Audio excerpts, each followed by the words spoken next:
യേശു ക്രിസ്തുവിനെ അപമാനിച്ച് നെതന്യാഹു യേശുവിനെ കമ്പയർ ചെയ്തത് ചെങ്കിസ് ഖാനോടാണ്. അതായത് ദൈവപുത്രൻ എന്ന് ക്രിസ്ത്യാനികളും പ്രവാചകൻ എന്ന് മുസ്ലിങ്ങളും ലോകത്തിലെ നന്മയുടെ അവതാരമെന്ന് ലോകത്തിലെ നൂറുകണക്കിന് കോടി ആൾക്കാർ വിശ്വസിക്കുന്ന മഹാത്മാഗാന്ധിക്കും സ്വാമി വിവേകാനന്ദനും ഒക്കെ വഴികാട്ടിയായ ലോക ചരിത്രത്തിലെ ഏറ്റവും വലിയ സ്വാധീനമായ യേശു ക്രിസ്തുവിനെ ഏറ്റവും കൂടുതൽ ആൾക്കാരെ കൊന്ന ചെങ്കിസ് ഖാനുമായി കമ്പയർ ചെയ്യുക മാത്രമല്ല, കമ്പയർ ചെയ്തിട്ട് നെതന്യാഹു പറയുന്നത് യേശു ക്രിസ്തുവിന് ചെങ്കിസ് ഖാനേക്കാൾ ഒരു അഡ്വാൻറ്റേജും മെച്ചവും ഇല്ല എന്നാണ്. പലപ്പോഴും ഈവിൾ ഗുഡിനെ ട്രയംപ് ചെയ്യുന്നു. അതായത് ചെങ്കിസ് ഖാൻ ആണ് യേശുവിന് മേൽ വിജയം കൈവരിക്കുന്നതെന്നും ആ ചെങ്കിസ് ഖാന്റെ റൂത്ത്ലെസ്നെസ്സും കൊലപാതക ത്വരയും ഒക്കെയാണ് നമുക്ക് വേണ്ടതെന്നാണ് നെതന്യാഹു പറയുന്നത്. ഇത് കണ്ടെങ്കിലും ക്രിസംഗികൾക്ക് ബോധം ഉണ്ടാകട്ടെ എന്ന് പറഞ്ഞാണ് ഞാൻ ഈ വീഡിയോ ചെയ്യുന്നത്. അത് യേശു ക്രിസ്തുവിന്റെ ചിത്രത്തിന്റെ മുമ്പിൽ വെച്ച് ഒന്ന് ഓർത്തു നോക്കുക. വിൽ ഡ്യൂറന്റിന്റെ പഴയ ഒരു കൊട്ടേഷന്റെ മറവ് പിടിച്ചാണ് നെതന്യാഹുവിനെ പോലെ ഒരു രാജ്യത്തിന്റെ തലവനായ വ്യക്തി യേശു ക്രിസ്തുവിനെ പോലുള്ള ഒരു വ്യക്തിയെ അധിക്ഷേപിക്കുന്നത്, അപമാനിക്കുന്നത്. വൻ വിവാദം അമേരിക്കയിലടക്കം ഉണ്ടായപ്പോൾ അത് കുറച്ച് മയപ്പെടുത്തുകയും മറ്റും ചെയ്തു. ഞാൻ അങ്ങനെയൊന്നും അല്ല ഉദ്ദേശം എന്ന രീതിയിൽ പറഞ്ഞു. ഒന്ന് ആലോചിച്ച് നോക്കുക.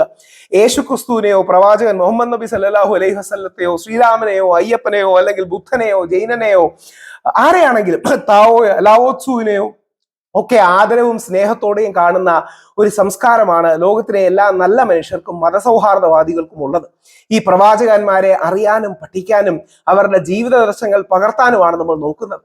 നെതന്യാഹുവിനെ പോലൊരു വ്യക്തി ഇപ്പോൾ യുദ്ധം നടന്നുകൊണ്ടിരിക്കുമ്പോൾ യേശു ക്രിസ്തുവിനെ അപമാനിക്കുകയും ചെങ്കിസ് ഖാൻ മതി എന്ന് പറയുകയും ചെയ്യുന്നത് എത്രമാത്രം അപമാനജനകമാണ്, അധിക്ഷേപിക്കുന്ന കാര്യമാണെന്ന് ഓർക്കണം. പ്രത്യേകിച്ച് അമേരിക്കയിലെ ഇവാഞ്ചലിക്കൽ ക്രിസ്ത്യൻ ബേസിനാണ് ഏറ്റവും കൂടുതൽ ഈ ഇസ്രായേലിനോടുള്ള സ്നേഹവും ഇഷ്ടവും. അതിന് പല കാരണങ്ങളുണ്ട്. അവരുടെ ദൈവികമായ തത്വചിന്തയും ദർശനവും ഒക്കെ അതുമായി ബന്ധപ്പെട്ട് കിടക്കും. പക്ഷെ ഓർക്കുക, യഥാർത്ഥത്തിൽ യേശുവിനെ പ്രവാചകനായി അംഗീകരിക്കുകയും ആദരിക്കുകയും ചെയ്യുന്നത് നമ്മുടെ മുസ്ലിം സമൂഹമാണ്.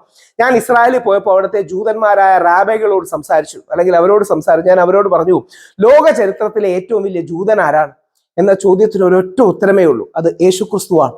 ലോക ചരിത്രത്തെ ഇന്ന് കാണുന്ന രീതിയിൽ കാലം തന്നെയാക്കി മാറ്റി AD-യും BC-യുമായി പോലും നമ്മൾ മനസ്സിലാക്കുന്നത് യേശു ക്രിസ്തുവിന്റെ ജീവിതത്തിലൂടെയാണ്. ക്രിസ്തുവിന് മുമ്പും ക്രിസ്തുവിന് ശേഷവും എന്നാണ് നമ്മൾ പഠിക്കുന്നത്. അങ്ങനെ ലോക ചരിത്രത്തിൽ സമാനതകളില്ലാത്ത സ്വാധീനം ചെലുത്തി നന്മയിലേക്കും സ്നേഹത്തിലേക്കും സാഹോദര്യത്തിലേക്കും ലോകത്തെ കൊണ്ടുചെന്ന് എത്തിച്ച വ്യക്തിയാണ്. റോമാക്കാരടക്കം യേശുവിനെ കുരിശിലേറ്റി. എന്തുപറ്റി? ഇന്ന് റോമിലാണ് വത്തിക്കാൻ അല്ലെങ്കിൽ മാർപ്പാപ്പയുടെ അടക്കം ആസ്ഥാനമുള്ളത്.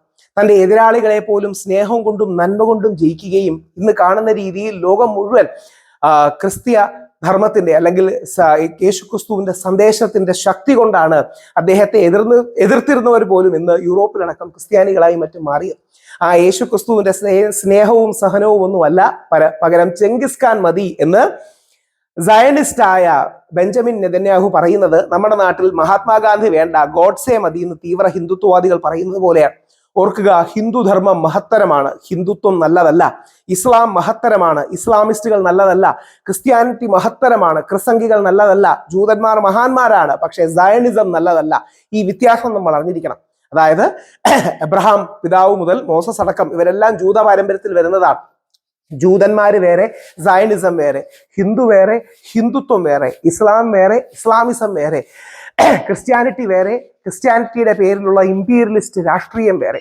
അത് തിരിച്ചറിയാൻ നമുക്ക് ഓരോരുത്തർക്കും കഴിയട്ടെ. ആ അർത്ഥത്തിൽ ലോകത്തിനെ നന്മയിലേക്ക് നയിക്കാനും മറ്റും കഴിയട്ടെ. നെതന്യാഹുവിന്റെ ഈ പ്രസ്താവന അത്യന്തം അപലപനീയമാണ് എന്ന് പറയാതെ വയ്യ. അത് യേശു ക്രിസ്തുവിനെ അപമാനിക്കുന്നത് പോലെയാണ്.